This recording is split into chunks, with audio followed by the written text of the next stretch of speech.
What's up, you guys? I'm Maddy, What's going on? I'm Rob. and we are Prevail. So I majority handle the social media and creative side of Prevail. I'm also a technical recruiter by day, but as far as Prevail, I definitely handle the creative design and social media aspect. Yeah. Again, my name is Rob. I handle the sales side aspect of the business.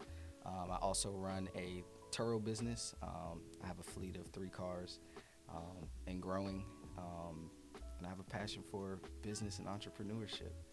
Um, so that's us. We just love business and helping the community and building generational wealth.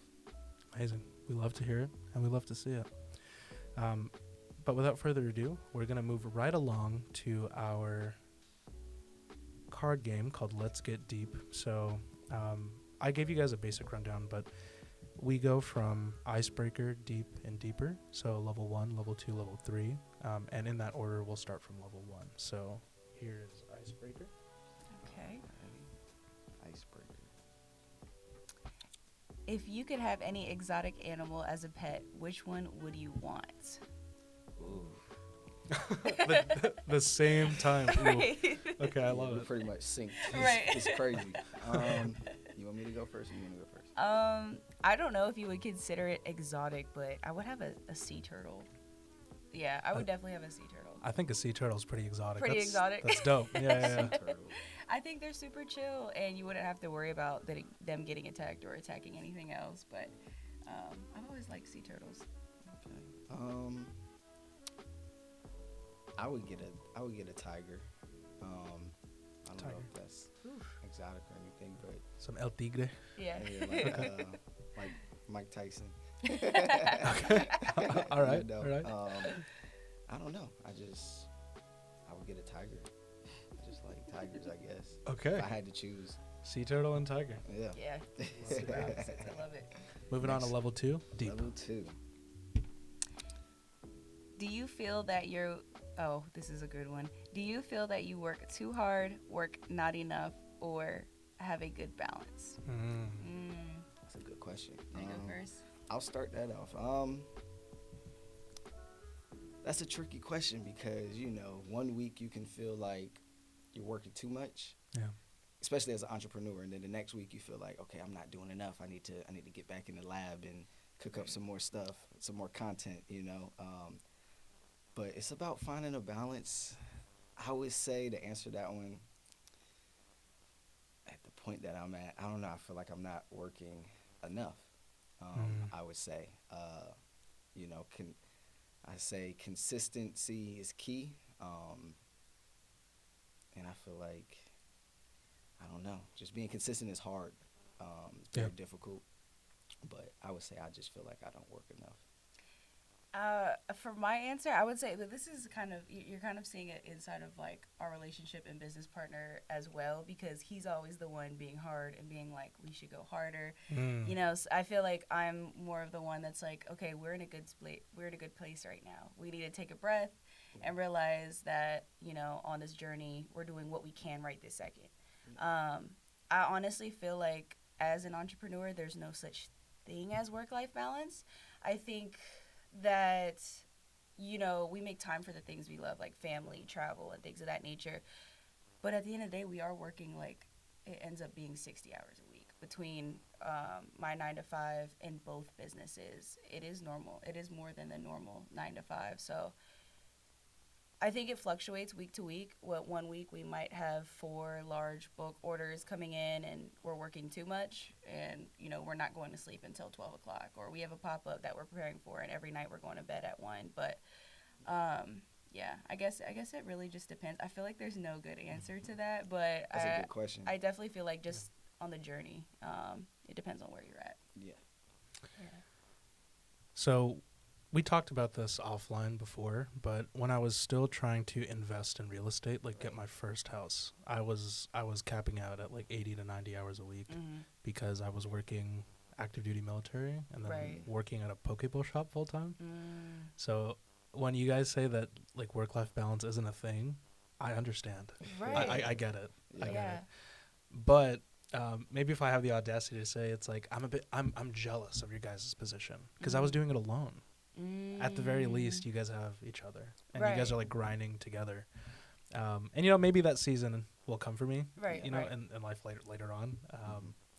Uh, but maybe it's because I'm not as handsome as Robert. Nah.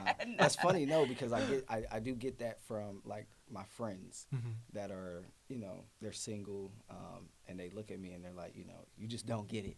Yeah. And I'm like, I get it, but you don't get it either. What comes with, you know, having a relationship, you know. As Yeah. a So, business partner in relationships, sometimes, you know. and a lot of people look at us and they, you know, I guess we make it look easy, but it's not easy, you know. Every relationship, whether it's, you know, spouse or a friendship, has their ups and downs. You go through your rocky roads.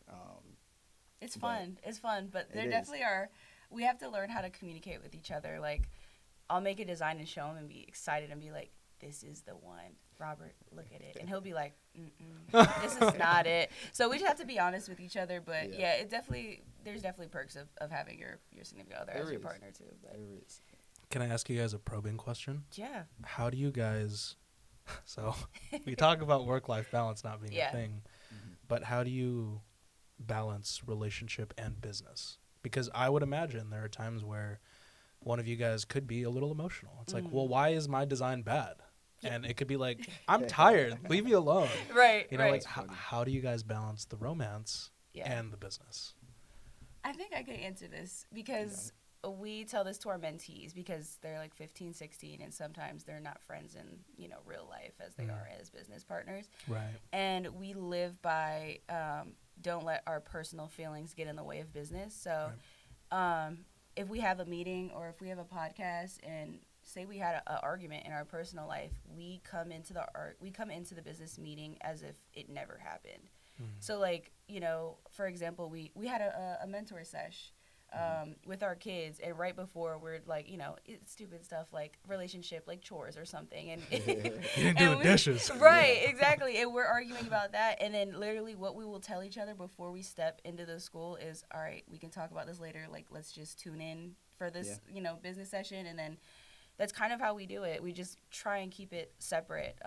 But, you know, we're human. Sometimes I get a little emotional if I work on a design for like 3 hours and he's like, it's not it. I'm like, okay. But why not? Right. Facts. But And I might come up with like an idea or something that I've been thinking on. And she's like, nah, that's not it. yeah. That's not it. You know, so. It's not taking it personal, pretty much, with business. Like, Yeah. Learning to separate the two, you know. Yeah. And then that sometimes we have to be like, all right, this is what time we're cutting off business, and we're sitting in there and we're watching a movie, or okay, we're gonna go and, you know, go on a little date, you know, just to take time to, you know, put our phones on the table and, you know, do not disturb, and we are in the moment with each other, you know. So just having that balance and taking time out to, you know, work on the relationship and actually have the relationship and have business time.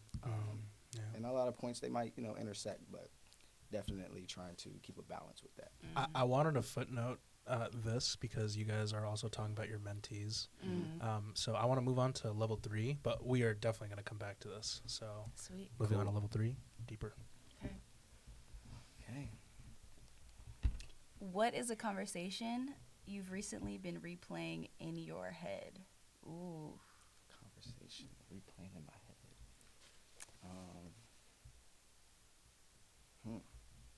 It's a stumpy. Yeah. It is. It's funny because we meet a lot of people. We have a lot of great conversations. Yeah, I do replay a lot. But I could tell you guys about a learning lesson we've recently had. So one of our trusted vendor friends, they purchased some hoodies to be done because we recently have been doing bulk orders as well, like as a part of Prevail. And it was the first time we've ever had an issue with the decals. So, like, with this, it's a certain type of printing where you press it.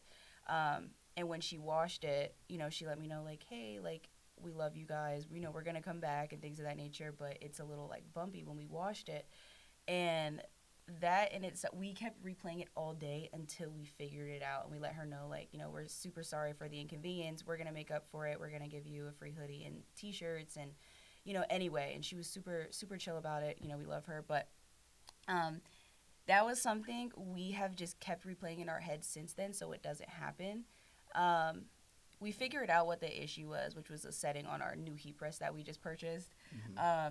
But every time we have an order now in our head, we're making sure the pressure is correct and the heat settings are correct. So that's for me. I don't know about you, but A conversation playing in my head. I would say this. I'll share this. This is something that's been in my head.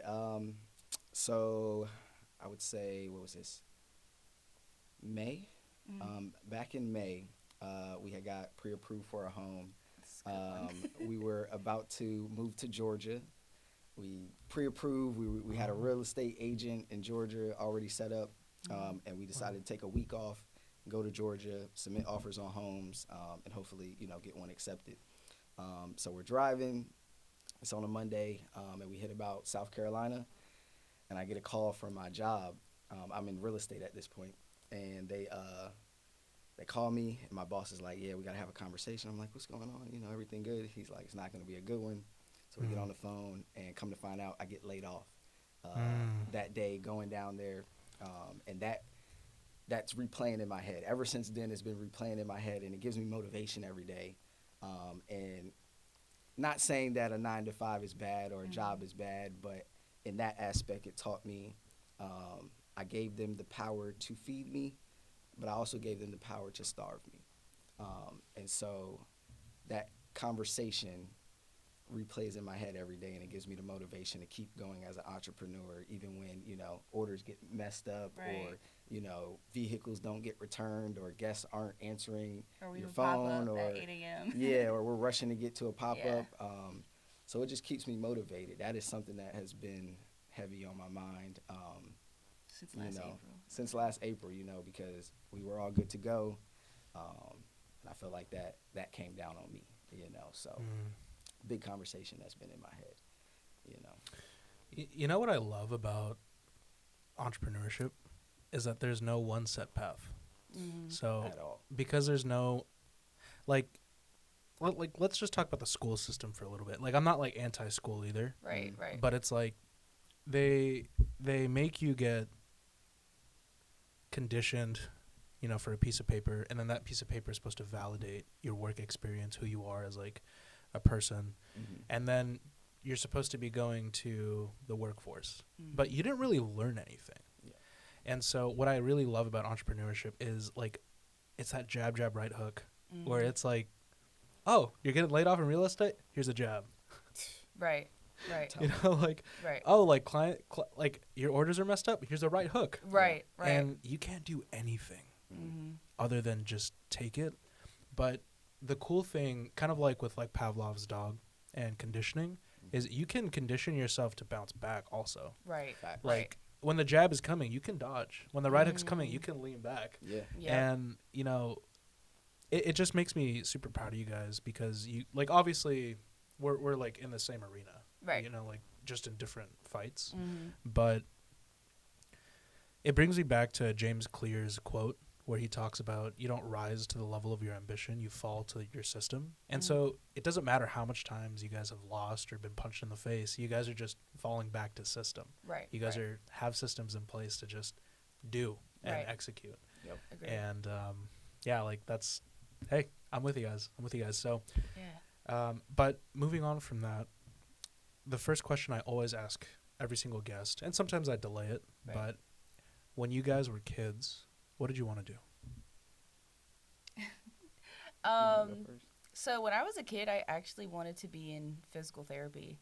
Wow. Yeah. Crazy thing is, we both wanted. We to be in both physical did. therapy. We're high school sweethearts. So in high school, we both were with the athletic trainers and stuff like that. We both played sports. Yeah, so like when she was in season, I was the athletic trainer for the baseball and softball. When I was playing basketball, she was the athletic trainer when I was in basketball. So it was crazy. Couldn't get enough of each other. I guess so. But yeah, I wanted to be an athletic trainer. I was convinced I was going to go to UNC, all of this. And I was going to Duke, so we was going to be rivals. Okay. Yeah, so very, very different paths, like you said. Yeah. I wanted to be, again, an athletic trainer, but my first one was, I wanted to go to the NBA. I thought, that was the path that was set out for me. I played sports growing up, football, basketball, baseball. year round, all the way up to high school, and got in high school, and well, before that, middle school, as you can see, stopped growing, and the rest is history after that. I feel that. I feel that. I'm 5'6". Yeah, but I feel like at that point, again, talking about the school system, preparing you for that moment when you realize that, okay, what I thought I wanted to do or what I wanted to do is I'm not able to do, or, I can't achieve it, or, like you said, a jab has been thrown now. Where do we go from there? Right. Yeah. And I feel like that's a big part of where it fails, is not teaching you, how to roll with the punches. how to like roll you with was the saying. punches, Yeah. and pivot in life. Life is about pivots. You're going to hit roadblocks. But I feel like the school system, they kind of like walk you through it. So, you hit a roadblock, they're going to tell you, okay, go left 2 steps so you don't hit the roadblock and keep going. So now they're carving out a path for you. But in entrepreneurship, it's I'm bumping my head here. I might bump it twice because I didn't learn my lesson the first time. All right, now I know how to maneuver. I see the jab coming. Let me duck. So sorry to get off topic, but Not at all. yeah. That's That's No, I was just gonna say, I ended up pivoting from athletic training to going to college for fashion merchandising. okay. So Yeah, so it was kind of Yeah. similar, but I ended up not getting into my number one school, so I was like, I'm just not gonna go at all, which is it is okay. not a message we give to our mentees, but we always say just have a plan no matter what that plan is. Yeah. But plan A, plan B, plan C, and even a plan D at the end of the day. I feel like that's vital. Yeah. Yep. Well, what life advice would you give those young kids that you guys were before? Because now that you guys are mastering your crafts, now that you're moving forward in life, what life advice would you give your guys' younger selves or inner children? Ooh. I would say, I would tell myself be consistent, be disciplined, and again have a plan. If you're disciplined, you wake up every day at you have a routine. You're good. If you're consistent with it, and that means you consistently do it, you'll be good. And if you have a plan, you should be good. You should be able to pivot and achieve anything that you want to achieve. I would say this is what I would tell. Just being vulnerable. When I was younger, I don't think I was my most authentic self. So I would tell my younger self that it's okay to be authentic. We're always taught in media, especially as a minority woman, how to act, how to be. This is your path that you should go, kind of like what he was talking about. This is, you're going to graduate college. You are going to be a nurse. You are going to do these things. And I think I was trying to please people too much growing up. And now that I am stepping into entrepreneurship, we both are trying to be more authentic in our marketing and how we speak to people, how we're speaking to you right now and things of that nature. So I would definitely just say be authentic in what you want, because I think maybe paths would be easier, maybe it wouldn't, but if you're authentic, then what's meant for you will be. I agree with that 100%. Just because, I know you're Filipino too. Yeah. Being in a Filipino household and kind of going against the grain usually means, ousting of, familial honor, so to speak. Yeah. Sometimes you feel like Prince Zuko from Avatar, and you're like, Right. I need my honor. Right. And so it's and sometimes it feels ass backwards because they will sacrifice certain things for stability, but then what you gain in stability, you lose in freedom and authenticity. Right. Right. But, at the heart of it, too, when you lead with intention and the intention is for your personal path, you're honoring your goals and your mission. Right. Honoring purpose, I would even say. You'll never go wrong. Agreed. Even if sometimes it feels like you're on the losing road. Right. But I personally think that you'll I disagree with the phrase, oh, I'd rather cry in my Lambo than have purpose and Right. Or like I might be skewing it, but it's like I'd rather cry in my Lambo than be broke. On a bus or something like Yeah, that. Yeah. like, you know, I'd rather be broke on a bus working towards purpose and what I Right. believe in than cry in a Lamborghini. Agreed. You know, like They can't get into bed and hold you at night, man. Yeah. Yeah, exactly. You know, the Lambo is nice to have, but It's just material. it's materials, Yeah. man. Yeah. So, No, I completely agree with that. Especially growing up, that was kind of, you know, we're both even him seeing me grow up, he was kind of like shocked at how much I was afraid to disappoint my family. And that's kind of like what I stuck with from, I would say, middle school up until senior year, until I had to sit down with my grandparents and kind of let them know the path and what I want to do. And then eventually they understood. But, you know, at the end of the day, they want us to succeed. They don't want us to struggle like they did. You know, they have a funny way of showing it, but They do. They do. What was like the monetary turning point, if you guys have reached that? So for me, like when I because like my mom wanted me to be like a doctor, Right. like a Same. physician. Yeah. And it was kind of funny because I ran out of money for college, and I was like, I can't afford being a doctor, so I'm gonna join the military and become a medic. And she did not want me to go. Really? Yeah. So it's like that's interesting for military because I figured that Yeah. would be something. Yeah. yeah, but she was like, no, like you need to be a doctor, like you're gonna lose time, and it's like, I actually don't know if I want to be a doctor. You know, Right. like I don't know if that's the path for me. And I tried being a medic, and it was great. I'm thankful for the experience. But Right. when I was seeing patients and like the impatience of certain patients, like it would piss me off. Right. I'd Right. be like, dude, you guys are really Yeah. grinding my gears right Yeah, now. yeah, And yeah. so honoring your current path means it's so important. It's so is. important. And I want to go back to what we footnoted on talking to your mentees. Why do you guys work so hard? Why do you guys work so much? I don't want to speak for you, but I'll speak for myself. Go ahead. I work hard to change the dynamic of my family. You know, especially being African American, you know, you're not really taught entrepreneurship. So I feel like at the end of the day, I want to put, you know, my family on my back and create generational wealth for my family and give them opportunities that they've never had. You know, everybody want to buy their parents a house. You know, that's a goal. But just giving them, you know, opportunities. You know, whether it's, you know, I can bring one of my sisters on to the business to give her an opportunity to, you know, learn a skill and master it and, you know, take that skill and start her own business. You know, so just giving opportunities to my family. That's why I work so hard. And also I've seen my dad do it, you know, working, you know, everybody sees their dad go to work all day, you know, and stuff like that. So just seeing how my dad took care of the family and, you know, he was always there for the family and did what he had to do for the family. So that's why I work so hard for my family, man. And, you know, upcoming family as well. So, you know, when we do decide to, you know, start a family and stuff like that, but definitely making sure things are in place for them. And, you know, I'm working hard for, I always tell her this, but I work so hard for people that I'll never see.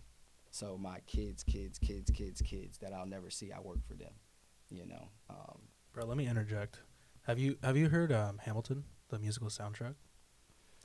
I've heard of it, but I don't think I've heard it. Yeah. So there's a line where he talks about like, oh, like I'm planting seeds in a garden I'll never get to see. Legacy. And he's like rapping because like Lin-Manuel Miranda wrote the song to be like what America looks like today. You know, not like not that I'm knocking like my white brothers and sisters. You know, don't get me wrong. Yeah. No. But it's like he created the opera or the entire play to be what Americans are today. And so it's like when you think of legacy, you know, like when you think of generational wealth, like half of America's generational wealth, like, and again, like no offense to them, but like they're mostly white. It would be dope to see generational wealth in the hands of Asians, Black people, Mexicans, you know, like that would be dope. Yeah. And so you're just planting seeds in a garden you'll never get to see. And honestly, legacy and all of it, all the struggle that comes with it, it'll pay off. Yeah. It'll pay off, bro. And there's a lot that comes with it. Yeah. A lot of pressure, a lot of, you know. I agree. But I agree. I'm built for it tough, man. Yeah. Gotta be. Yeah. And like before I let Maddie talk too, like, I think a lot of people need to understand that sometimes the word sacrifice doesn't even come into like question. I think the better word is relinquish. You have to relinquish something. Yeah. You have to completely relinquish a desire to get the achieved goal. So, but yeah, Maddie. Agreed. No, I mean, mine's pretty similar as well. Is just giving back to those who have supported us. So my Lola, just going back off of, even though she wanted a different path for me, she's always supported me. So when we started our business in high school, she gave me the $300 to start. I had just told her I wanted to start our clothing brand in passing, and I came to her house one day and she had a envelope with like $300, and I was like 16. It was like, whoa, like That's a lot of money at 16. Yeah. Yeah. And imagine, and it was crazy because, you know, I was confused because I thought she didn't want me to do a business, or she wanted me to go a certain way, and she just wanted me to succeed, period. So, you know, giving back to those who supported me, like my Lola, you know, we started our first pop-up shop in my mom's kitchen. Yeah. So giving back to my mom, my parents, his parents, my other grandmother helped us form our LLC. So even though our families didn't have generational wealth, and even though our families didn't have entrepreneurship, they've always supported us. So I think the end goal for us is to give back to them, and then, like he said, just create that moving forward in the rest of our family. Yeah. I think it's super dope that we're in Virginia too, because Right. like Virginia's supposed to be lovers of history. But I'm a huge fan of this John Adams quote, to where he talks about, I had to study war so that my children could study accounting and science, I like that. so that their kids could study art. Oh, I love that. Like, that's dope. And so if you really think about it, right, like everybody would have loved to invest into Bill Gates when he was crazy for working in the garage. Facts. Right. Everybody would have loved to invest in Apple when he was crazy about fonts and firing people left and right. You guys are talking about building something for generations, and the goal to get there, like you have to ascertain what relinquish means, and the fact that you guys are already doing it, you know, like going through the hardships, going through the sacrifice, the relinquishing, it just speaks of your character, you know. Appreciate So it. Yeah, Appreciate really it, appreciate man. it. yeah, Definitely. Yeah. You sacrifice a lot, especially as an entrepreneur. I feel like you got to sacrifice. You know, our friends might be going out partying one night, and we have to be like, nope, gotta pop up in the morning. But you know, that's kind of how it goes. Yeah. yeah. Is there a bit of FOMO? Like let's move the conversation towards like how you guys are feeling Yeah. about business, like, because I know for me, there are nights I lay awake where I'm like, dog, like I should just quit, Same. but I'm too stubborn to, so I show up the next morning. Right. Right. Yeah. And I'm a perfectionist. Yeah. So Same. it's like, all right, I might feel this way tonight, but when I wake up, it's like, all right, I don't feel like that no more. Let's get back to it. Yeah. You know?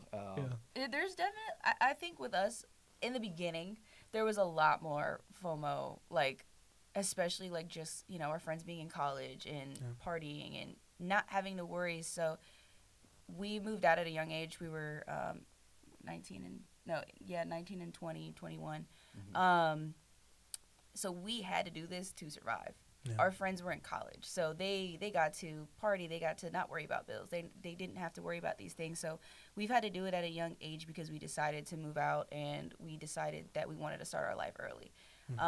So I would say in the beginning there was a lot of FOMO, but as we started, you know, gaining the adrenaline of, you know, business and doing deals together and making connections, like meeting, you know, people in the small business community, then the FOMO kind of, you know, faded away. It's still there, of course, but like you said, like some days we are kind of like, we should just quit. Like this, you know, or his Turo business might have a bad month, and we're like, Just sell the cars. yeah, like Sell the cars, yeah. So no, I feel you on that, but I don't know. You get to I got to a certain point where it's like, what am I missing out on? Yeah. Going to the club, spending money that, you know, going into debt, spending money at the club to, you know, on drinks that are overpriced, and, you know what I'm saying? So it was like, what am I really missing out on, you know? And we transitioned that. I think we transitioned that and took that, and we love to travel. So we work hard to be able to travel. Yeah. So we don't really like when we're in Virginia, like we don't go to clubs or nothing like that. This is like a special occasion. Yeah, or special something occasion, like that. somebody's birthday party or something like that. But we take that and we're like, okay, we might be missing out on the club, but we're about to travel. We're about to go to like we're going to London in September. So we take at least about, I don't know, maybe 4 to 6 trips a year. Whether it's driving or being cost efficient, but it's like, what are we missing out on when we get to do this? Yes. A lot of people can't do this, so it's a blessing. I was talking to one of my mentors when I was thinking about quitting real estate investing, and he kind of like hit me on the head. He's like, okay, let's put this on a pros versus cons. Right. What you have in this opportunity that you have right now, there are people who would die to be in your position to just be in the military. Like, you know, like how wealthy you are in comparison to like the rest of the world. And when I realized that, like, and I'm not like trying to like flex on you guys or anything, right? But no. But like, I think the median age to buy a house, if you're like Gen Z millennial, was like 37. So the fact that like I was able to acquisition 3 at like 20, 22, 23 is it's like it speaks to like the work ethic needed to go pursue those things. But like, and that's the thing too, is it's like I draw so much inspiration from you guys, like from like fellow entrepreneurs, to where it's like, and I don't like calling myself an entrepreneur just because like I feel like I haven't like earned it yet. You're definitely an entrepreneur. I know that we talked about like I still feel like I'm a wantrepreneur, honestly. No. You're doing it. Yeah. You're in it. I gotta believe it. That's another thing. Yeah, it's like mindset. And actually, like this is a question. This is my follow-up question that I wanted to ask is: do you guys have any mantras on hard days? So for me, mantra is like, what's yours? One of my closest friends, his name is Brendan Rivera. He coins this term: action done and repetition become the subconscious mind. And so that can be anything. Like, you guys are gonna laugh at me, but like I asked out my crush recently and I got rejected. So for like the mantra, it's like surrender to what is, surrender to what is, surrender to what is. And then I've been like repeating, I will destroy and rebuild my life. I will destroy and rebuild my life. I will destroy. And so it's like, what mantras do you guys have that propel you forward in life and that carry you through a hard day? Oh, I got this he one. He has really good mantras, so I'm going to let him answer this. Lay it on me, I write them all in my notes, right? Lay it on me, brother. So I listened to a podcast, and the guy's name is Wall Street Trapper. Shout out Wall Street Trapper. And he said this one quote, and it stuck with me. He said, "The blessing is in the battle, but we got to be willing to go to war." I'll say it again for the ones in the back. The blessing is in the battle, but we got to be willing to go to war. So, a lot of people are scared to be entrepreneurs and jump off the porch and start a business because, they don't see anybody really doing it in their family or their friends, and everybody has a 9-to-5, and, everybody that's an entrepreneur is saying it's so hard, and it gets scary. But if you do jump off the porch, you don't know what'll happen. It might be a blessing there that propels you to, the next level of your life. So you got to be willing to go to war to receive your blessing. Bro, I love that. It reminds me of I think it's the punishment of Sisyphus. If you guys know who that is. It's like an old Greek character to where like he had to push a rock up and down like a hill, or like it's like the hill is supposed to like resemble like a hardship, or it's like a multi-mile mountain, and he's like pushing this boulder up and down the hill, and that's his punishment. But I think eventually the story goes he eventually starts liking it. Like he's like, oh, my purpose in life is to push this damn boulder up and down the hill. Let's go. Kind of like a gym bro. Yeah. And then it kind of reminds me of also another Greek character, the punishment of Atlas, where he's like holding up the entire world. And I wonder if it's like, is that the mindset needed to love and fall in love with entrepreneurship? That's interesting. I think so. I think you got to be a little bit you crazy. Gotta be a little crazy. Yeah. You got to be a little crazy, man. Especially To in the wanna beginning fail. stages. Yeah. Yeah, you know, to keep failing and failing and failing and getting up every day and doing it to try to succeed. Yeah. Yeah. Gotta have some level of craziness to you. It's so funny you say that. Yeah. But And- it's fun though. yeah. And Isn't he it? always tells me like Isn't it? you I have wouldn't to trade be it for anything. Yeah. No, I wouldn't either. But he Yeah. always tells me you have to be uncomfortable to be comfortable. When I'm like complaining, like maybe it's my job or you know something's going wrong because I do content creation on the side and the client's not responding when we had a contract in place or something like that, and he'll be like, all right, well just remember, like, you know, you got to be uncomfortable to get comfortable. Like you just got to push a little bit harder.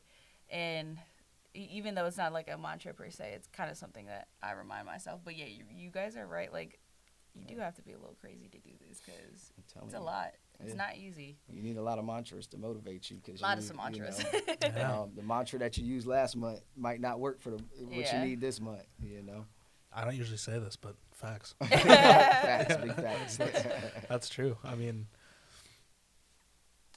I often think that maybe I'm a masochist. I think that suffering breeds discomfort, but through discomfort breeds like truth, because you're able to see. Or I'm sorry. Let me reverse. Suffering breeds discomfort, but discomfort provides perspective.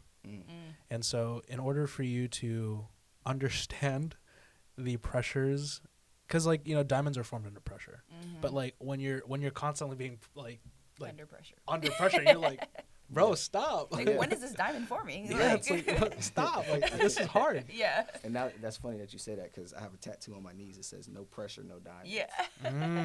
Yeah. So I like that. I love it. And you know, like through that suffering too, you find like almost like truth, like personal truth. Right. Because then it's like, well, if entrepreneurship is hard, if working out is hard, if working is hard, can I choose my hard? And thus, like, it breeds that perspective of like, I'm gonna choose my hard. Choose Right. your heart. Right. Because I love that. being broke is also hard. Right. Like, You what's know? your alternative? Yeah. Yeah. At the very least, if it's hard, let me choose it. You know. Yeah. Let me choose it. Yeah. You know? Enjoy what you That's love a to do. good one. Yeah. You know, when you enjoy what you love to do, you never work a day in your life. Yeah. Well, to pivot the conversation to about dreams, how do you guys stay grounded in reality? You know, and I'm asking this as like, because you guys are a couple, but you guys are also business partners. But then you guys also have like you're a technical recruiter, and then Right. Rob has his business for his fleet of cars. Right. How do you guys stay grounded in reality? Like, in for me personally, I look at this podcast as a 7-year endeavor. It's like if it doesn't go anywhere in 7 years, then it's like, I don't mind getting a W-2. Like I wouldn't mind, you know, like going back to school, etc. Right. How do you guys stay grounded in reality? Like, is this something to where you're like, nah, I'm gonna go until the wheels fall off. I'm gonna go until like there's nothing left. I'll be honest with you, Bo. That's kind of how we are. We tell each other that we want to keep our heads in the clouds. So I've always been taught that from my mom. Yeah. She's a teacher, but you know, she's always taught me to dream big. She was a young mom. She had me at 17, so she's always taught me to, you know, dream big and keep your head in the clouds. And that's kind of what we tell each other, even if the goal seems unattainable, we still try and find the reality of it. So if he tells me an idea, like so of course we're gonna have big ideas that aren't realistic in a time frame. It could happen eventually, but for example, Robert came to me with an idea. I would say like last year, he wanted to get 2 cars at the same time. You know, before he had purchased his first car. I was like, let's backtrack a little bit. I love your idea, number one. So we address each other like, you know, great idea, number one. Number two, let's look at the time frame and what funds we're working with. Yeah. You know, are we able to get 2 cars at this point in time in 3 months? So we kind of, yeah, right. So we try and, you know, address that the idea is, you know, well, if it is a good idea, and then, you know, let each other know, like, let's have a plan behind that and figure out how we can get to that goal. If it's not right now or in 3 months, how can we get it in a year? Yeah. So I think just being realistic while keeping your head in the clouds is kind of what we do. Yeah. I feel like a lot of people put their dreams on the back burner, they end up doing that. Because I feel like when you're coming out of school, you have all of these dreams, and then at some point, your dream gets crushed, and you just you settle. But I feel like a lot of people look at the whole staircase when they're looking at their dreams instead of looking at the first step, and then the next step, and the next step. So when you look at the whole staircase, I feel like some people get overwhelmed. Yeah. They're like, okay, this is such a big goal. How do I achieve this? I'm just little old me in Virginia, you know. But if you take the first step, okay, let me get my LLC, or let me just do 2 months of research into what I want to do. Then get, you know, whatever the next step is, get a mentor that's actually doing what I want to do. But I feel like a lot of people's dreams are put on the back burner or on hold when they see or things become too difficult. They just settle for, you know, oh, well, I'll do this job. The job's paying the bills, or I'll try to move up in this job, you know. And then they get so caught up in trying to move up in corporate that, you know, now it turns from next year I'll start it to now it's 10 years I've been in corporate.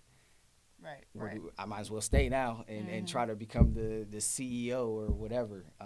Or even starting your dream at your 9 to 5, letting your 9 to 5 fund your dream too. So just being realistic with your funds too is a part of it. So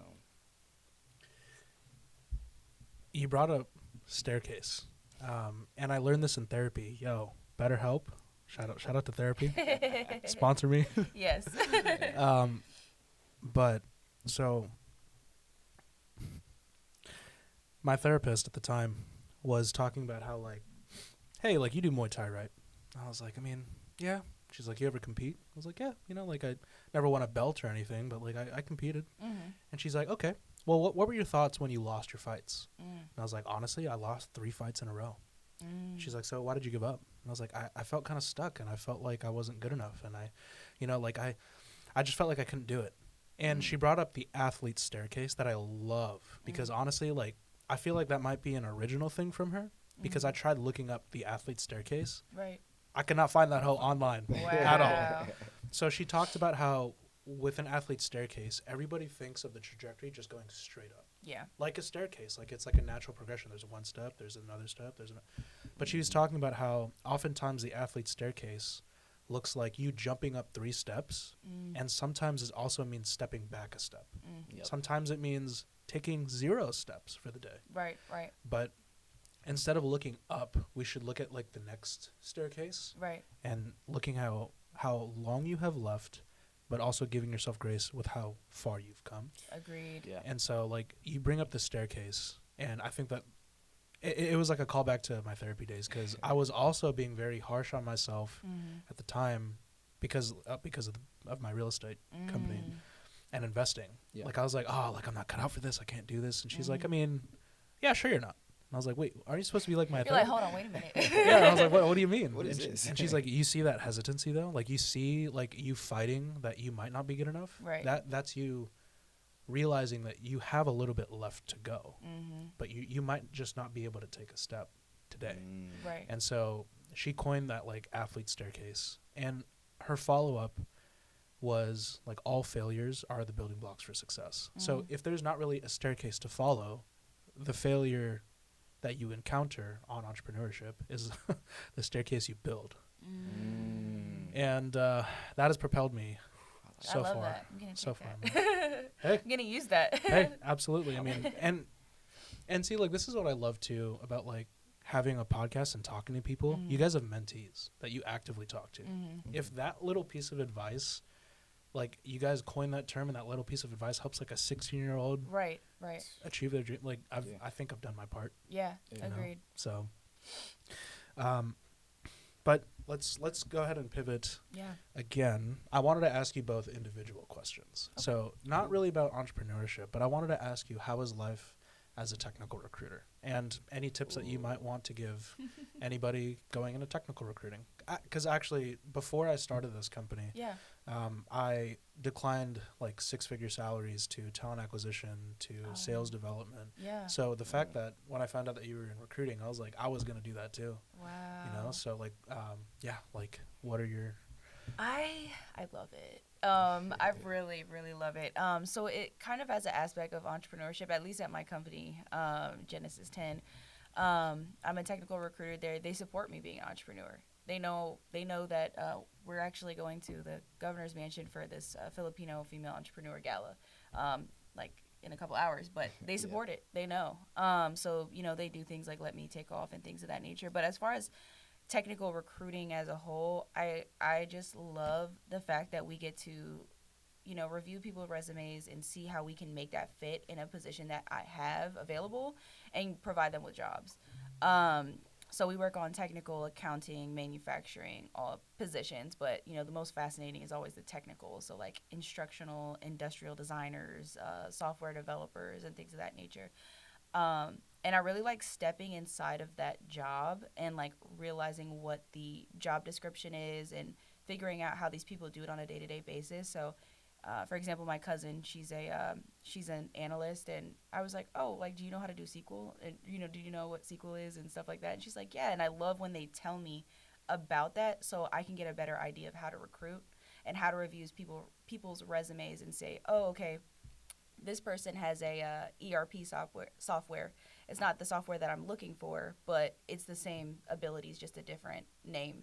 So I really like that aspect. And then of course the entrepreneur in me loves like hiring people, like the numbers game as well. I'm a little bit competitive, so I really enjoy placing people in these positions and giving them a livelihood, but I also enjoy, the aspect of recruiting people and hiring them and placing them in jobs and being like, oh wow, I've placed over 300 people and given them jobs like that. It really means a lot to me, but yeah, that's kind of it's kind of life as a technical recruiter. And surprisingly, you would think, even though it's not sales, you wouldn't get cussed out. I get cussed out every day.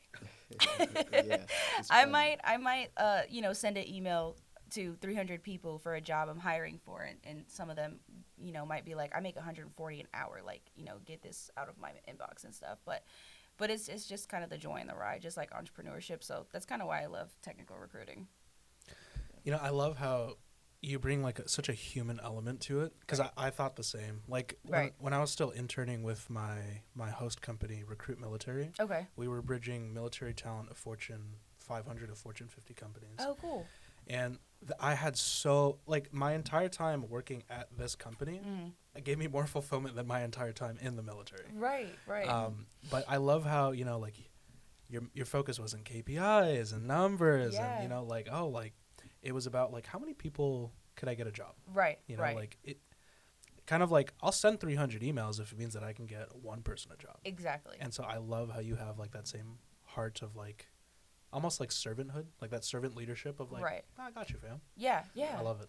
Or if I meet someone and they're like, hey, I'm searching for a job, the first thing that comes out of his mouth and my mouth is, oh, I'm a recruiter. I can help you. Like, Yeah, I yeah, just the person I enjoy, talk to. I just Yeah, enjoy yeah. helping them find Yeah. that Are job. you looking to get but- out your job? Do you like your job? Right. You know what I'm saying? Do you want something better? Yeah. You want something I love better, that. so. I love that. But yeah. What tips would you give anybody looking to become a recruiter? Ooh. I'm biased. I tell everyone they should be a recruiter. Like, I tell Robert, because he was in sales for a long time, like, you should be a recruiter. Cause it's, Well, I did it a little bit. Yeah, you did. He A little did bit. like an I had internship. it was like kind of like a little contract job Yeah. for like a year. It was like 12 months. Yeah. It was fun. Yeah, It's but yeah, no, I'm biased. I would tell everyone to be a recruiter. It's just a mix of sales and customer service and I don't know, just if you're a good person, you should be a recruiter. Like I don't know, but yeah, it's kind of a hard question, but I would just say keep rolling with the punches. It's just kind of the same as being an entrepreneur because you're gonna get cussed out, but Yeah, I love that. I mean, honestly, like if there ever came a day where like I decided to give up like the company side of things, Yeah. because I don't think I would ever give up the podcasting side of things. I would probably just start looking for like talent acquisition jobs or Yeah. like recruiting jobs again, just because I had so much fulfillment in it. Yeah. Like I remember there was I think it was like a 2-star general, Okay. and he had like an MBA in finance, and he's Right. like, I want to work for Morgan Stanley or for like Goldman Sachs. Right. And I was like, I don't know if I could do that. Right. And- Yeah. And but what's crazy is like I put in the extra effort to get him a job at. I think he eventually landed at Morgan Stanley. Wow. He became the director of finance in like I think their Albuquerque branch. It was like Okay. it wasn't in New York or anything. Yeah. But That's super dope. yeah, he like called me. He's like, "You got me a job, bro. Thanks." Wow. I was like, "I did that." Yeah, I like was like, really? "Let's go." Yeah. And so yeah, like talent acquisition, recruiting. Yeah. It was a lot of fun. It's so much fun. You get to So help much people fun. feed their family, man. Yeah. Like, Yeah. it's a different joy that you get. Yeah. You know, you're especially with the way, you know, the economy is and everything. If you can help somebody feed their family, and you know, it's would it be unvaluable or invaluable? Invaluable. Yeah. Yeah. Unvaluable would be like Not valuable. like there's no value given. Yeah. Um, Sometimes people will call me and say, "Hey, like, where are we at in this interview process? I literally have like 1 week of unemployment left. Like, you know, they just got laid off, and I have to use my sales skills and kind of schmooze the hiring manager and say, can we just follow up on this candidate's, you know, process?" And then when you get that position, when you get that person a job with that 1 week left of unemployment, it's like, wow, like I really just helped them with their family. I did that. Yeah, like I feel it. You make an impact. Yeah. But speaking of impact, let's go ahead and transition to the impact you're making with your Turo fleet. So how is the day in the life of being, you know, the owner of somebody who has a car rental business? It's fun, man. I enjoy it. It comes with its ups and downs, just like any job. But at the end of the day, I wouldn't trade it for anything. Yeah. I got into the business. I've been in it now for about 1.5 years. So 1.5 years ago, I stay up till about 3 o'clock in the morning, watching entrepreneur videos and business videos and stuff like that. And I was doing my research, and I came across a guy called Pushman Mitch. Shout out Pushman Mitch. And he had a fleet of like Lambos and Rolls Royces, and he was like, "Yeah, I drive these for free and all this." I'm like, "Oh, I like to drive cars for free too. That sounds dope." That'd be nice. So he's like, "Yeah, I'm a Turo host and all this." So I started looking into it, and then I added the Camaro up there, and the Camaro started making the car payment. So I wasn't paying the car payment anymore, and I was doing this while at a job. So I'm like, "Oh, this is good," you know. So It's working. yeah, it's working. But I wasn't 100% into it. Like the car would get booked out maybe on just the weekend. So I get like maybe 2 or 3 bookings a month. But it paid for itself. So I was like, okay, this is good. So then I was doing that while at real estate, and then got laid off. And then she was like, we had to figure something out. You know, we still got bills and stuff. So she's like, "Hey, you can put my car on." So I'm like, okay. So I put her car on. Her car starts doing better than my car, and it's getting booked out consistently. Why? Family car. It's a okay. 2019 Toyota Corolla, so it's fuel efficient, and people use it to get from point A to point B. In the Camaro, people want to use that to, you know, Be flex flashy. and be flashy and stuff like that. So those are big occasions. So for somebody's birthday, it goes good for prom, and then around the holidays, and then the summertime, of course. It's slow after Christmas, so I would say January is the deadest. I didn't get any bookings in January for the Camaro. For the Camaro, and yeah. it's a learning experience, though, because now I'm like, okay, I know that when it's busy, let me set aside some funds to compensate for the loss of income that I'll have in January for the Camaro. But again, I love it. The day in the life, really, if you look on my Instagram, it looks like I just wash cars all day and vacuum cars. It's funny. It's kind of a day-to-day job, though. Yeah. Doing that. So basically, if I receive a booking, I have it set for, you know, an hour buffer time. So let's say right now it's 10:30. If somebody was to book right now, they can't get the car until 11:30. So that gives me time to wash the car, make sure the air is good in the tires, do my walkthrough, security check, wipe the car down, take the pictures, upload everything to Turo. And that's really it. And then after that point, it's kind of passive income while they have it. Let's say they have it for a whole week. I put in 30 minutes of work to clean the car. I get paid the rest of the week. I would say that the bad part about it is, you know, people are taking your cars to different states. And sometimes the guest doesn't communicate effectively. So you have to kind of like, you know, you might have to call them a couple times to, you know. But what I do is as soon as somebody books, I have an automated setting that sends a message to them. It's a friendly message. It says, you know, thank you for booking. This is the process. Upload your photos. Once you do all this, I'll get you over the lockbox code so you can get into the car, yada, yada, yada. And that usually warms them up. They'll, text back and say, hey, yada, yada, yada. But that's really the worst part about it. And I guess a lot of maintenance on the cars, people taking care of it, people smoking in the cars and stuff like that. But again, I wouldn't trade it. Yeah. Accidents, but Turo is really good about paying out for accidents that happen as long as you have your proof. So you take your pre-trip photos and then you take your post-trip photos, and they'll see, okay, in this picture the car was fine, in this picture it wasn't. Let's go ahead and get an adjuster out there to look at the car, and they pay out. They're pretty good with that. But other than that, I wouldn't say anything bad. I love it, man. It's I get to meet a lot of people. I meet people from everywhere. Turkey. I just met a lady 2 days ago. She's from Cancun, Mexico. And then meeting connections. I meet a lot of, with us being in a military town, a lot of merchant seamen and longshoremen and stuff like that. Entrepreneurs. Yeah, a lot of entrepreneurs with their business. And people use the cars. They might have a car, but, they don't want to put the miles on their car to go out of town. Some people don't have a car. They might have bad credit to where they can't get a car right now, so they're renting. Or, some people might be getting out of a divorce, and it's tricky and rocky, and the car is not being able to be used, whatever the case may be.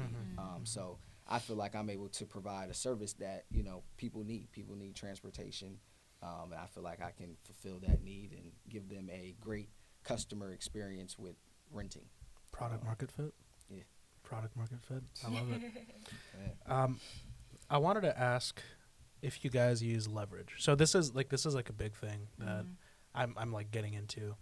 And I'm like super transparent about it because all this equipment, from the cameras to like my microphones, everything is all just business leverage. So like, are you guys using like 0% APR? Like, are you guys taking advantage of using like 0% APR cards and like business loans, or are you guys like all just funneling liquid? We just started building our business credit last year. So we only have one business credit card, but majority is liquid from either business savings or even sometimes we have to put in our own money if it's something large.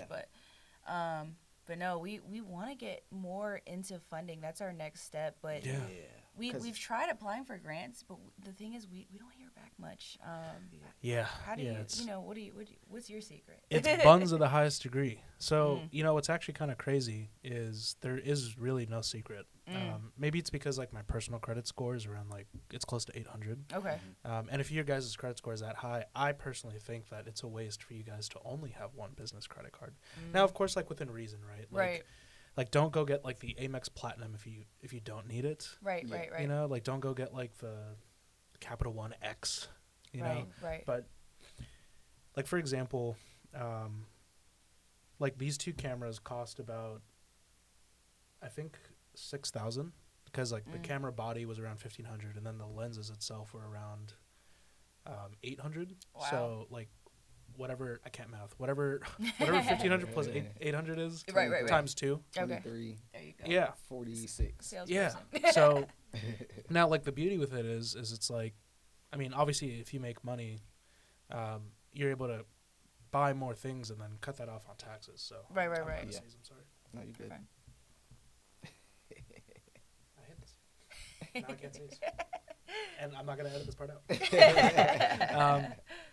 Like, so for example, like let's say you guys make, and I don't want to give you guys like incorrect information either, but like let's say you guys make like $50,000 a year for business. If you buy like a necessary expense, like another machine or another car, and you can prove that that car is being used 1/3 of the time, I think it's 1/3 or a half the time for business purposes, they'll consider it as a tax write-off. Oh yeah, we write off everything. That's what I do. Okay. Yeah, okay. we have a tax guy. Shout out Dale, but Shout out Dale. he's been man. our tax guy since we started being in business. But we do that so he just purchased his third car which, that's finance. So he knows how to use that as Yes. a, write off and things of that nature. Yeah, But so like my first year, I wrote off the mileage, but I wasn't filing under my LLC for Rob's Rentals. That was under my personal. So this year I did it under Rob's Rentals, and I didn't write off mileage. I wrote off the depreciation of the vehicle, and then gas. Tell the then, people, bro. Tell the people, man. I give them some game, man. Gas, write off my oil changes, tires, all maintenance on the car, and that's really it. we keep a spreadsheet for both businesses. QuickBooks is great. And then you're talking about leveraging. When you asked me that, I was like, okay, what does he mean? But I get what you mean. Like leveraging, I call it leveraging other people's money. Yeah. Taking that 100%. and building your business. But also I feel like what is not talked about is the responsibility that comes with that. The banks can fund you, and they probably will, but you got to pay that money back. You got to be responsible enough to say, okay, if I have a $5,000 limit, let me not just be out here swiping the card for everything, and I don't have the income coming in to be able to pay that back, because now you're going in debt, and now the money that you do make from your business is going to go all towards debt, and it's not going to go towards improving the business. Right. Yeah. Right. So I feel like that's one thing that people get left out, is being responsible with leveraging. And that's kind of why we keep it to one credit card, but we want to be like, all right, we are going to be disciplined and get another one. But, let's not get like 2-3 heat presses. Like, we already got it away. You know what I'm saying? So. And we actually I'm learning the hard way. We both learned the hard way. With personal credit cards, it's like, okay, we ran it up, and now it's like, okay, now we got to pay it. We got to pay it back down to, be able to purchase the home that we're trying to get, bring down our debt to income ratio and stuff like that. So just learning in our personal lives helps us with the business. Yeah. So here's a pro tip, and the only reason I know this is because my older brother is going ham on deep dives for credit. All right. Oh, that's awesome. So when you separate company expenses and personal expenses, if you guys have been using personal expenses to fund a company, like, obviously now you guys know, like, you're not supposed to do that. Right. But if you guys didn't know this, you could run a 0% APR card to the max, and it will not show up on personal credit. Interesting. So, for example, if you go get a credit card through Navy Fed with, like, 28% interest, right? Right. If you had $30K of business debt and you only paid the minimum, it does not show up on your personal. So this is why I'm saying is it's like, now don't go crazy, right? Like don't go buying 5 cars. Don't go buying 5 cars. Yeah. But that means that if your business credit has a limit of, like, let's say 40K, right, you could buy a Kia Soul today and rent out another car. If you had 15K, you guys could, get a used Honda Civic or something. Yeah. And if you're already using said car for purpose of business and you're able to prove it, which you can because it's a Turo business, that's already technically a free car based off of not personal, but because of business credit leverage. So like that's been a big thing that I'm like thinking about, but like my personal car's paid off, so I was thinking about just making that the company car. That's awesome. But yeah, like if you didn't know that, it like get another business card, and this is what I'm saying too, is it's like tread with caution. If you have the opportunity to get a 0% APR card, I think there are some companies or some dealerships that will let you pay the entire car on the credit card. So technically, instead of you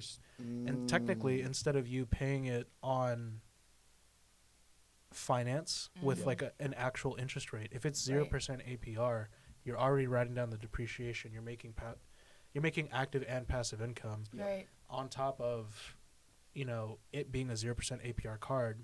You technically are over positive. Right. So positive equity position. Yeah. So that's like food for thought. We're gonna have to touch base on this offline. Yeah. Because Sure. We're like we're business savvy and things of that nature, but credit wise we're still learning. See, so that's a thing that like we just go back to school, right? Where there's always so much to learn. The 1% shuffles money around like this. When I found out that, I got a little pissed off. I was like, man. He told me that too. Like, there's I can't remember his name. You probably know who I was talking about, but he was talking about how like it might be Grant Cardone. I don't know. Some real estate people are funny about him, but I think he said like all millionaires are in debt with credit. So, and like this is kind of like, because there's two perspectives. There is on two the perspectives debt. for sure. well, I was gonna say that technically I'm in debt. So and I'm huge on transparency. Yeah, So same. Yeah. I have a mortgage originally of like 155. Okay. But that mortgage generates a passive income of 1,500. Right. So after expenses and net, after I pay off the mortgage, after Right. I save for capex, property management, repairs, Right. I'm getting around like net 500 or 600. That's awesome. So I'm in debt because the mortgage is like around. Well, I don't know what the mortgage is at now. It's probably like 140, 135K. Yeah. But out of debt and making sure that it's secured, I'm making passive income. Right. So this is kind of like the generalized statement that I'm kind of targeting Rob with, to where it's like fleet, like the car rental business is essentially the same. Exactly. You have like, and I mean maybe you'll be offended if I say it, but like you have like a depreciating asset that you can buy but make it appreciate through forced appreciate. Okay, like not like actually force the car to appreciate in value. Yeah. But like the fact that you're able to like utilize it as a service to counterbalance the depreciating asset. Yeah. But at the end of the day, if through taxes and you can prove that it's a business car, you're technically getting it for free.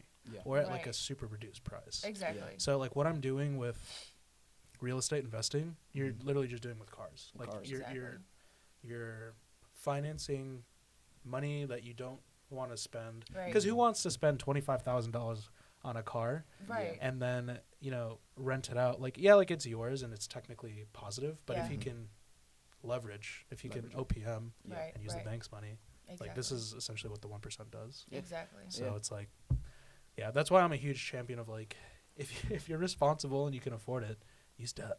Like, leverage. Agreed. Yeah. And then you'll be able to build your wealth off of that. I feel like. I'm sorry. No, I was just gonna ask him a question. If that's okay. Of course. So with your 3 properties, is that kind of what you did? Like, purchase your first one and then use that to buy your other 2? So not in my case. Yeah.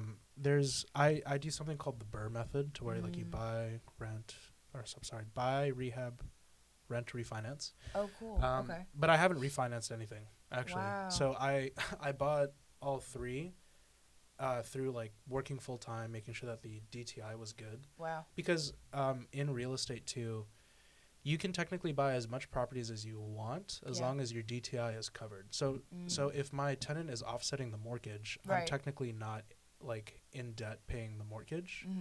I have the money to not like accommodate. Yeah, I have the money to accommodate the mortgage. So technically, if I go try to buy another property, for the second property, they were like, oh yeah, like your DTI is like 70-30, which technically, if I was paying the actual first house on my own, my DTI would be like 80-20. Okay. But that's because you're using the income from that property? Exactly. That's cool. Exactly. Okay. And it's in theory, you can do the exact same thing with Turo. Wow. With what you're doing right now. Because your car is already making money, and you're leveraging that. If you are able to put that car on business credit, and then leverage it again, you just bam, bam, bam, bam. Right. Yeah. And then maybe if the timing was good, like maybe selling a car for a profit after every 2-3 years. I mean, if that's possible. I'm not a car person. Yeah. Well, I tell people, like, you don't have to go and get, like you said, a $25,000 car, $20,000, not even a $10,000 car. You can go get, a $5,000 car. And I know for a fact, if you get a $5,000 car, you'll be able to pay that car off in a year. With Turo. You'll be able to pay that $5,000 off in a year. Maybe, I would say, 6 months. Man, I'm going to go buy a car, bro. I'm about to go buy me a car. In real estate, you probably would kill it in Turo. Like, I was just looking, and she gets mad at me for this because I'm always looking at cars, but I was looking at a car from a dealership, and it was a good deal. It was it was a 2021 Nissan Kicks. Oh, yeah. Okay. It was brand new, only about 17,000 miles for $18K. And it's like, that's a brand new car. If I buy that right now, that car is gonna last on Turo for at least 5 years. Yeah. And it, and we'll pay it off in 18 months, 2 years. Let's say 2 years. I'm 3 years all positive. Then I can sell the car once it hits, let's say, 130,000 miles for maybe a little bit of profit. So you just got to play with the numbers game and make it make sense. Yeah. Guys, you would kill it in real estate too. Like whenever the liquid or the business credit can get you guys there, the same thing that you guys are doing already, you could do with real estate. You guys We already want to. killing We it. are actually looking in probably this summer or like a fall time for a rehab property in either Norfolk. So we'll be hitting you up, Bo. I'm waiting for the market to crash. Yeah, I want to that wait too, for the that too. crash. And it's Stop two that shit. perspectives on it. Really? Stop that shit. Oh, wait. Let's get your. You I can't- want to know this. It's funny. Well, can you time the market? No. Can you predict the future? So it's up to you, right? Like if the deal makes sense, run the numbers, but you cannot time the market. The amount of times I've heard my older brother say, the market's going to crash, the market's going to crash, I'll just wait. It's been 3 or 4 years until today. I'm sorry, not today, but like this year, he became a fractional owner of a nursing business, like cool. a home care business. Okay. So he's a fractional owner of that business, but like the mortgage is $10K. So imagine if he bought in 2022 or 20. Like I told him to buy in 2021, right before the crash. Wow. I was like, go into debt, go hardcore into Yeah. debt, buy a property because like the market trend is not normal, and so that's why I decided to buy 2. Okay. Okay. Now, originally, I thought that because like I bought my first property at like 21, Wow. I thought at like 26 I'd have 7, but you can't predict the market. So 3 is great though. Like 3 is amazing. 3 is great. three's nice, Especially like you said. but it's not 7. by yourself. Yeah, that's true. So like, Yeah. and that's another thing that I was thinking about. It's like, dang, like if I had a wife, Right. or if I was in your 2 guys' different position, names, yeah. yo, Yeah. 2 properties, 4 properties a year, because Yeah. I would have bought 2 properties. Yeah. But like God's timing for Yeah. me. At Yeah. least I'm like leaning more into my faith this year. So, Love it. but guys, it's been a super deep honor. We are unfortunately hitting closing time. Yeah. But I usually have like a few round of questions. How are you guys honoring your purpose, or what is your purpose? I would say my purpose is to serve, hopefully the minority community, as well as young entrepreneurs. Of course, we like to serve everyone. There's no discrimination with that. But just as minority entrepreneurs, we've noticed that there wasn't enough support outside of family. Yeah. So we want to be that source to other entrepreneurs and kids, so that they don't have to go through the things we did. I would say the same thing, to give back knowledge that people aren't really taught. In our community. It's kind of like I'm gonna bump my head so that you don't have to. And just giving game back. I'm actually reading a book right now called The Spook Who Sat by the Door by Sam Greenlee. It's about a CIA agent. He's the first black CIA agent, and he infiltrates the CIA, ends up quitting, and brings that knowledge back to the right now I'm at the point where he's back in Chicago, and he's trying to bring that information back to the neighborhoods in Chicago. You're good. To give them information on what he's learned throughout his life. And it's a great book. But I feel like that's my purpose, is to, get all this knowledge and share it with people that, don't come from money, or, somebody might, be downplaying your dreams, or, to let them know it's possible. No matter where you come from, what you look like, where you started, you could start with $1 billion, you could start with 0, or you could be, some people come out in the negative, but at the end of the day, it's about I feel like the only thing that stops people from achieving their dreams or getting from point A to point B is information. So if I can help you get that information, then you should be able to take that and curate whatever you want out of life. Choice words, bro. Choice words, sister. Do you guys have any closing comments or closing questions for me? Why do you do this? Ooh.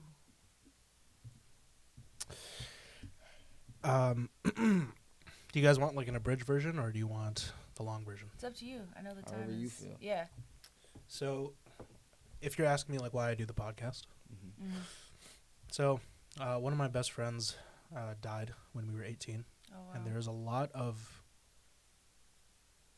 unspoken words that I wasn't able to say to him. You know, like Robert knows, as men, we kind of tend to put the cards close to our chest, and so it's like you can't wear your heart on your sleeve. Honestly, ever since he passed, I kind of do that now. You know, like I answer texts right away when somebody messages. If somebody's calling, I do my best to answer. Right. Because I recognize that at a moment in time, the person that you considered a friend, brother, sister, lover could be dead. The next couple of seconds. Anything can change in a minute. Death Yeah. is forever present. Yeah. Yes, and tomorrow is not guaranteed. Not tomorrow, not next week, not next month. Yeah. And but I akin it to wanting to be a lamppost of light. Like the word sonder means that everybody you see is living as visceral of an experience as you are. How intense of a life has Maddy lived that I've yet to see? Right. How intense of a life has Robert lived that I've yet to understand and comprehend? And so the reason I started the podcast is if the word sonder means that everybody is the main character of their own story, and if Robert's the main character of his own story, you're one of the top members of the supporting cast. For me, it's enough to be a lamppost of light that you see in a building, or to be like a rest stop that you wait for when you're waiting for the bus or something. If it's enough to know that I had a little small measure of worth or mark in somebody's world, and I didn't have to be part of the supporting cast, I didn't have to be the main character. Right. But it's enough to know that I was able to provide a moment of comfort, whether it be through conversation, of death, a smile, maybe we get food. But for like people of your caliber, this conversation becomes immortalized. So that's kind of why I do it. Now, if ever I were to die, my loved ones could see me having conversations with people of your same caliber. If I die, there's like a legacy left, right? It's Facts. Right. it's They can go planning- replay this Yeah. anytime. it's planting seeds in a garden I never get to see. Wow. Full circle. One of the hardest things I think any man or woman can realize is they're planting seeds for a tree that they know that they'll never sit in the shade of the tree that they built. So, but with that being said, what an honor to be a part of a legacy Yeah. of a tree like that. Yeah. Yeah. In the same way that you guys are doing, right? You guys are providing a shade. You're toiling night and day, for your mentees and the future people that you'll continue to impact. Right. I would imagine that it's the same purpose and same vision. Wow. So that's why I do it. I like that. I love that. I love that answer. I love that it's not surface level. You have a deeper meaning Yeah. to why you do this. So And that's why I love the podcast, because Yeah. Auxano in Greek means causes of growth and causes of change. In the Bible, it's actually only used once, wow. where I think in Greek it means intense catalyst. So, that's why I have people on, is it's like, get to really see their depths, Right. see their heart, see their guts, Yeah. see what they have to say, see what their Yeah. purpose is, But that's why I do it. And I like I it. love that. And I think connection and communication is also something overlooked, especially with loved Unfortunately. ones. So, Unfortunately. I wow. like that. Yeah. I enjoyed the experience, man. Yeah, I This did is- too. It's great Thanks for energy having here. us. It's a blessing. Again, this Yeah. is like our first time doing this, so we have Yeah. it's fun. Like people throwing questions at us because a lot of people have questions for us because they see the dynamic and Right. oh, like you guys do business and you guys were high school sweethearts and all this, so they have a lot of questions. So Yeah. I don't know, it's fun answering questions. Yeah. Now you can tell them, like, hey, there's a podcast about FAQs about Prevail. Right. So- Right. Facts. But any other closing comments or questions? No, I appreciate you having us, Yeah. man. We appreciate it. We're my the deepest Prevail honor. family. He's part of the Prevail family now. So it was a blessing to be here, man. Yeah. Real blessing. Thank you. Thank you, guys. Guys, remember that the grass is not greener on the other side. It's greener where you water. Do you take care not to shrink yourself for spaces that you have outgrown? My friends, be well, walk tall. Thank you guys so much. It's a wrap. That was fire. That was awesome. I like that. The closing. Yeah, that's awesome. Do you close that every time like that? Yeah, or? every episode. It's so dope.